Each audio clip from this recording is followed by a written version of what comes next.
నమస్తే, welcome to our channel. Ambati Rambabu తగ్గేదేలే అని చెప్పి తమ కార్యకర్తలకు చెప్తూ ఉన్నారు. అంటే తగ్గేదేలే అంటే మీనింగ్ ఏంటి? తన దుర్భాషలను ఇంకా మాట్లాడుతూనే ఉంటానని చెప్తున్నారా? అంటే తన నేరాలను ఇంకా కొనసాగిస్తూనే అనే సంకేతాలు ఇస్తున్నారా? ఏ విధంగా అర్థం చేసుకోవాలి తెలుసుకునే ప్రయత్నం చేద్దాం. దీన్ని విశ్లేషించడానికి మనతో పాటుగా ఉన్నారు సీనియర్ జర్నలిస్ట్ సత్యమూర్తి గారు. నమస్తే సార్. నమస్కారం సార్. ఆ విజువల్స్ మీరు కూడా చూసే ఉంటారు. కోర్టుకు హాజరుపరచడానికి తీసుకెళ్తున్నటువంటి సమయంలో ఆ వ్యాన్లో కూర్చుని తగ్గేదేలే అంటూ సైగలు చేస్తున్నారు. అంటే మీనింగ్ ఏంటి? ఇంకా నేను దుర్భాషలాడతాను, ఇంకా నా నేరాలు కొనసాగిస్తానని అర్థం చేసుకోవాలా, ఎలా చూడాలంటారు? వాస్తవంగా అయితే 70 ఏళ్ల వ్యక్తి అతని మీద వచ్చిన అభియోగాలు చూసి అటువంటి నేరాలకి పాల్పడ్డందుకు సిగ్గుపడాలి, సిగ్గుతోటి కుంచుకుపోవాలి. అయ్యో, నా వయసుకి నాకు ఇంత వయసు వచ్చిందే, నాకు ఇంకా జ్ఞానం రాలేదే, నేను ఒక రాష్ట్ర ముఖ్యమంత్రిని పట్టుకొని లకారాలతోటి మాట్లాడానే, ఇది నాకు తగుతుందా, నేను ఇటువంటి పనులు చేయవచ్చా అన్న కనీసం ఆత్మ విశ్లేషణ చేసుకోవాలి. కనీసం ఇప్పటి వరకు నేను చేసిన నేరాలన్నీ ఒక ఎత్తు, ముఖ్యమంత్రి చంద్రబాబు నాయుడిని తిట్టడం ఒక ఎత్తు, ఇటువంటి నేరాలు గతంలో కూడా చేశాను కాబట్టి నేను ఇక నుంచి అయినా బుద్ధిగా బతకాలి అన్న ఆలోచన రావాలి. జైల్లో పడ్డ తర్వాత రిమాండ్ ఖైదీగా ఉన్న సమయంలో ఎన్ని సౌకర్యాలు కల్పించినా సరే జైలే కదా. నువ్వు జైల్లో పడ్డది భారతదేశ స్వాతంత్ర సమర పోరాటంలో పాల్గొని కాదు కదా, ఏదో ఒక సమైక్యాంధ్ర ఉద్యమం లేకపోతే ప్రత్యేక తెలంగాణ ఉద్యమంలోనో పార్టిసిపేట్ చేసి కాదు కదా. నువ్వు ఎందుకు జైలుకి వెళ్ళావు? చంద్రబాబు నాయుడు లాంటి లీడర్ని, top leader in the country, అటువంటి నాయకుడిని లాభాషతోటి తిట్టినందుకు నిన్ను జైల్లో వేశారు. నువ్వు ఎంత సిగ్గుపడాలి అంటే, సిగ్గు అన్న పదానికి మనకు అర్థం కూడా తెలియాలి. నీకు 70 ఏళ్ల వ్యక్తి ఆ మధ్య ఒక ఆడియో కాల్ కూడా లీక్ అయింది కదా, ఒక ఆమె ఎవరో మరి ఫెసిలిటేటర్ లాగా ఉంది, ఆమెతోటి మాట్లాడుతూ, అంటే చిన్నపిల్లవి ఆడపిల్లవి నీ సమక్షంలో ఇటువంటి చెప్పకూడదు, కానీ ఏంటి అంటే ఏమనుకోమాక చెప్పాల్సిన పరిస్థితి. ఎందుకంటే ఈ అంబటి రాంబాబు నేచరు ఎట్లా ఉన్నదో చెప్పటానికి ఇది చెప్తున్నాను తప్ప, ఇందులో నేను సభ్యత దాటకుండానే చెప్తాను. నేను ఆమెని అడిగి ఒక అమ్మాయిని పంపించమని చెప్పి, అమ్మాయిని పంపించమని అన్ని పనులు చేస్తున్నాను అడిగి, చండాలం, దరిద్రం. అటువంటివన్నీ మాట్లాడిన ఆడియో కాల్ బయటికి వచ్చిన వెంటనే ఒక 70 సంవత్సరాల వయసు గల వ్యక్తి సిగ్గుపడాలి, ఇంకా బయట రాకూడదు, సమాజంలో రాకూడదు. అంతేకాకుండా సమాజంకి పక్కన పెట్టు, నీకు ముగ్గురు ఎదిగిన కూతుళ్ళు, చిన్నపిల్లలు కాదు, పెళ్ళిళ్ళైన కూతుళ్ళు ఉన్న తండ్రివి నువ్వు, 3 ఆడపిల్లల తండ్రివి. ఆ అమ్మాయిల కోసం, ఆ పనుల కోసం నువ్వు ఇంత నీచానికి తెగబడ్డావే. ఆ రోజున ఆ ఆడియో కాల్ బయటికి వచ్చినప్పుడే సిగ్గుతో కుచించుకుపోవాలి. అటువంటి నేరం బయటకు వచ్చినప్పుడే నువ్వు బయటకు వచ్చి డ్యాన్సులేసి, సంక్రాంతి సందర్భంగా నువ్వు నువ్వు వేసిన డ్యాన్సుల్ని ఏదో సినిమాలో ఒక క్యారెక్టర్ లాగా పెట్టారుగా, అది చూసైనా సిగ్గుపడాలి కదా. నువ్వు అది చూసైనా సిగ్గుపడాలి కదా. నా క్యారెక్టర్ ఇంత నీచంగా ఉందా, సమాజం నన్ను ఇట్లా అర్థం చేసుకుంటున్నది, నేను అసలు మనిషిగా పుట్టానా అని అనుకోవాలి కదా నువ్వు. అటువంటి నేరాలు చేసి ఆ తర్వాత వచ్చి చంద్రబాబు నాయుడిని బూతులు తిట్టితే అరెస్ట్ చేశారు.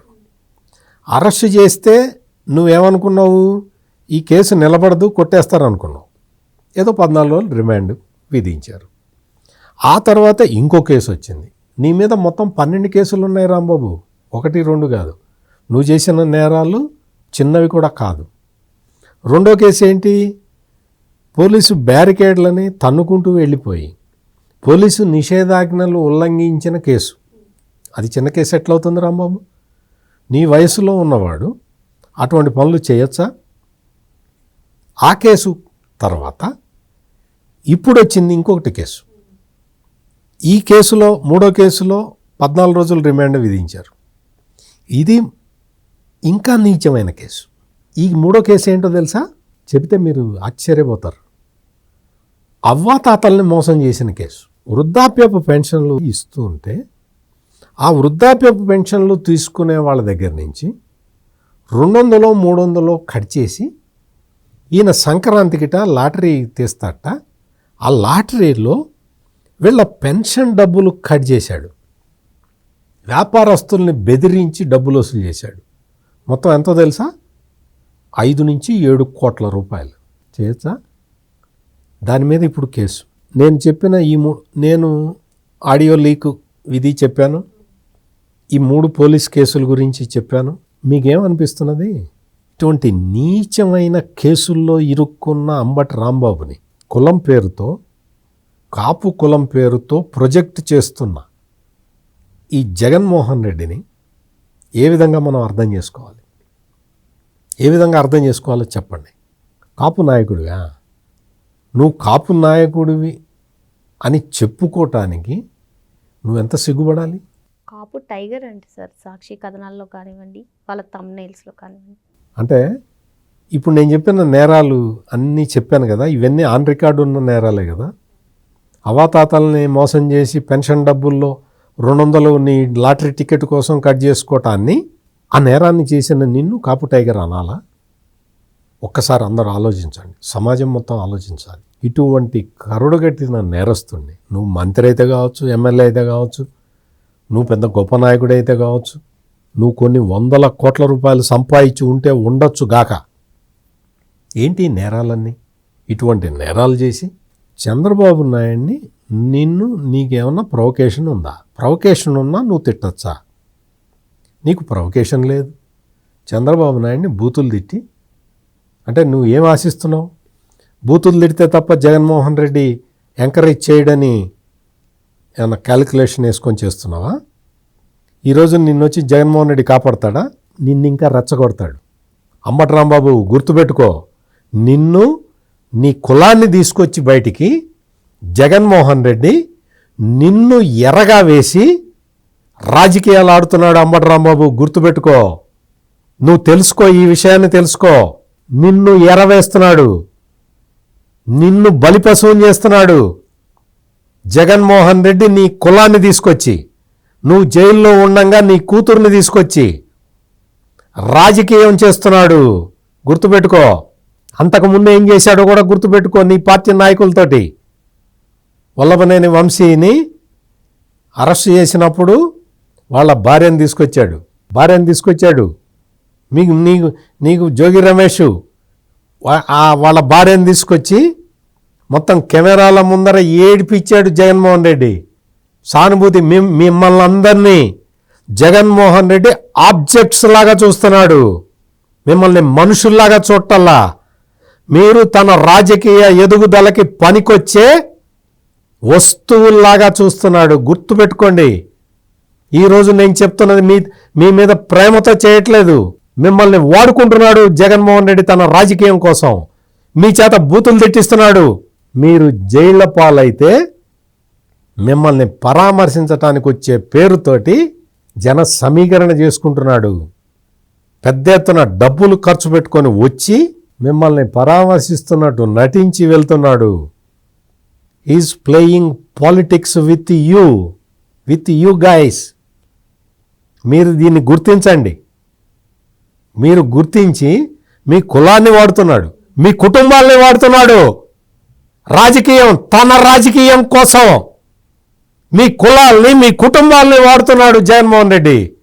గుర్తుపెట్టుకోండి. నేను చెప్తున్నా ఈ రోజున, నువ్వు చంద్రబాబు నాయుడిని తిట్టిన మాటలు ఒక్కసారి మళ్ళీ గుర్తు తెచ్చుకో రాంబాబు, ఒక్కసారి గుర్తు తెచ్చుకో.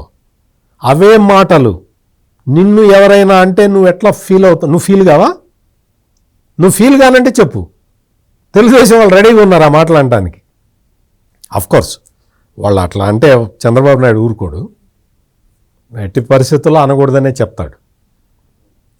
అంటే నీకు పొలిటికల్ పార్టీ అంటే ఎలా ఉండాలో కూడా తెలియని వ్యవస్థలో జగన్మోహన్ రెడ్డి అటువంటి వ్యవస్థను నడిపిస్తూ ఉన్నాడు. ఉచ్చం నీచం లేని సంస్కృతిని తీసుకొస్తూ ఉన్నాడు. సమాజం మొత్తం దీన్ని గమనించాలి. సమాజంలో ఇటువంటి పోకడలు ఉండకూడదు. అంబటి రాంబాబు ఇష్యూ వస్తే కాపులు కాపులు కాపులు అంటాడు. ఆ పక్కనే జోగి రమేష్ ఇష్యూ వస్తే బీసీలు బీసీలు బీసీలు అంటాడు. తిరుపతి లడ్డు విషయం వస్తే వెంకటేశ్వర స్వామికి చంద్రబాబు క్షమాపణ చెప్పాలంటాడు. కల్తీ చేసింది నువ్వైతే ఆయన ఎందుకు క్షమాపణ చెప్తాడు? అంటే ఏంటి? మతాన్ని వాడుతున్నాడు రాజకీయం కోసం, మీ కులాన్ని వాడుతున్నాడు రాజకీయం కోసం జగన్మోహన్ రెడ్డి. దయచేసి గమనించండి. నేను ఈ మాటలన్నీ కూడా ఆవేదనతో చెప్తున్నా. నేను ఎవరి మీద కోపంతో మాట్లాడటల్లా. మీతోటి చంద్రబాబు నాయుడిని తిట్టిస్తాడు, మిమ్మల్ని జైలు పాలు చేస్తాడు, మిమ్మల్ని వచ్చి పరామర్శ పేరుతో రాజకీయం చేస్తాడు, మీ కుటుంబాలని తీసుకొచ్చి రోడ్డు మీద నిలబెడతాడు. చూసుకోండి, ఆలోచించుకోండి. ఇవే చేస్తున్నాడు జగన్మోహన్ రెడ్డి. అందుకని మీరు ఆ ట్రాప్లో పడకుండా ఉంటే మీ గౌరవం దక్కుతుంది. ఈ రోజున 70 ఏళ్ల వయసు ఉన్న అంబటి రాంబాబు జైళ్లలో తిరుగుతున్నాడు. నేను తగ్గేదేలే అని నువ్వు ఏ డైలాగ్ అన్నా కొట్టుకో, నువ్వు తగ్గేదే లేదు. మరి పోలీసులు కూడా తగ్గేదే లేదు కదా. అవాతాతలకి ఇవ్వాల్సిన పెన్షన్లో డబ్బులు కట్ చేసి నువ్వు తీసుకుంటే పోలీసులు తగ్గుతారా? ఆ రోజున కంప్లైంట్ ఇస్తే ఎవరు తీసుకోలేదు, మీ పోలీసులే ఉన్నారు కాబట్టి. ఈరోజు రాజ్యం మారింది కదా, ఈరోజు కేసులు తీసుకుంటున్నారు, అరెస్ట్ చేస్తూ ఉన్నారు. అందుకని అంబటి రాంబాబు నీకు 70 ఏళ్ళు, ఇంకెంతకాలం సంపూర్ణ ఆయుష్తో ఉన్న 100 ఏళ్ళు బతుకుతావు, అంతేనా? ఎందుకు వచ్చిన ఈ రాజకీయాలు ఎందుకు? నీ కుమార్తెలు వచ్చి నిన్ను ఏమని సంబోధిస్తున్నారో ఒక్కసారి చూసుకో. మా నాన్న అంటలేదు, రాంబాబు గారు అంటున్నారు. ఎందుకు అంటున్నారు? ఇటువంటి క్వశ్చన్లన్నీ కూడా సమాజం, నాకెట్ట తెలిసాయి? సమాజం ఆలోచిస్తుంటే నేను గ్రహించి మీకు చెప్తూ ఉన్నా. అందుకని అంబటి రాంబాబు తగ్గేదే లేదన్నా, ఎన్నిసార్లు నువ్వు తగ్గేదే లేదు అని అంటే అన్ని కేసులు రెడీగా ఉంటాయి అంబటి రాంబాబు. గుర్తుపెట్టుకో, నువ్వు 70 ఏళ్ల వయసులో నువ్వు చేయాల్సిన పని ఇది కాదు. మరో అంశంతో మళ్ళీ కలుద్దాం. Thank you sir. నమస్కారం.